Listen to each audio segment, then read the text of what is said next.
보통 변호사 선임도 마찬가지지만 이제 이혼 사건의 경우에 변호사 선임을 좀 특정을 해서 말씀을 드리면 이혼 소송 전보다는 스트레스가 좀 없는 상태에서 이혼 소송이 끝나게 될 수 있는 그런 변호사를 선택을 해야 되는데,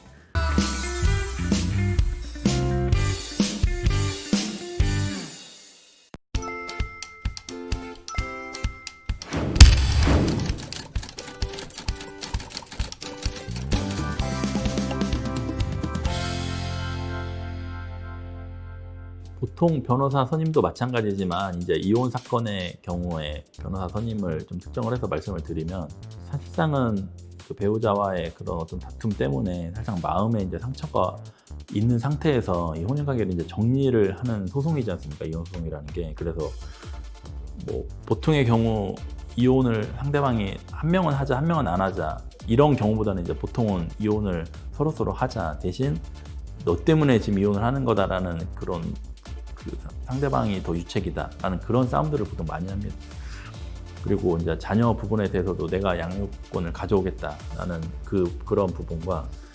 세 번째는 이제 그 재산 분할에 대한 싸움. 어쨌든 마음의 상처를 입고 그거를 해결하는 과정인데, 그 과정에서 또 마음의 상처를 더 입고, 이래서 이제 보통은 변호인 선임을 해서 그거에 대한 스트레스를 좀 줄이려는 측면이 강합니다.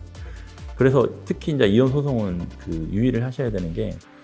변호인과의 그래서 소통이 좀 다른 소송보다도 더 중요합니다. 왜냐면 이 마음을 다친 부분이 크기 때문에 같이 싸워줄 이 변호인과의 소통이, 여기서도 이제 소통이 잘 안 돼 버리면 이제 혼자 싸우는 거나 마찬가지, 아니면 변호인이 그냥 혼자 알아서 싸우는, 이제 실제 이 내용과는 상관없이 혼자서 그냥 딴 얘기하고 혼자 싸우고 있는 이런 상황이 되고, 결론적으로 이제 결론이 안 좋게 나와 버리면 또 다른 이제 스트레스로 다가오게 되는. 그래서 특히 이혼 변호사는 변호인과의 소통이 중요하고, 나의 입장에서 끝까지 이렇게 좀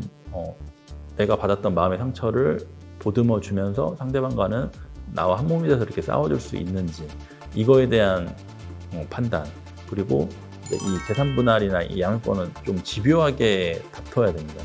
이런 소통 능력과 이런 좀 의지가 있는 이런 두 가지 측면을 좀 중시해서 보고, 특히 이혼 변호사는 선임을 하는 게 중요합니다. 뭐 다른 변호사 선임할 때도 마찬가지지만, 보통의 경우 이제 추상적인 설명, 이거 듣고 그냥 당연히 됩니다, 좋게 다 됩니다, 이런 말만 듣고 이제 소송을 시작했다가 결론적으로 이제 선임만 딱 되면 전화도 안 받고, 뭐 변호인 전화번호도 모르고, 사무실에 전화하면 뭐 며칠 있다가 또 전화 오고, 이게 적시적소에 이렇게 계속 조력을 받고 상담을 하고 이러면서 그 좀 정신적으로 받았던 스트레스도 이렇게 좀 완화를 하면서 소송을 전반적으로 한 팀이 돼서 이렇게 진행을 해야 되는데, 이런 부분이 이제 원활하지 않으면 이제 이혼의 과정에서 받았던 스트레스가 오히려 더 증폭되고, 결론적으로 이제 소송의 결과도 안 좋은, 원하는 것을 얻지 못하는 그런 상태가 될 수가 있습니다. 그래서 어쨌든 마음에 상처 입었던 부분을 소송 전보다는 소송이 끝났을 때 마음의 상처가 어느 정도는 좀 치유가 되고, 그거에 대한 스트레스가 없어진 상태에서 재산 부분이든 뭐 이혼 부분이든 위자료 부분이든 아이의 양육 부분이든 이혼 소송 전보다는 스트레스가 좀 없는 상태에서 이혼 소송이 끝나게 될 수 있는 그런 변호사를 선택을 해야 되는데, 그런 선택 기준은 아까 말씀드렸듯이 그 두 가지, 소통 능력과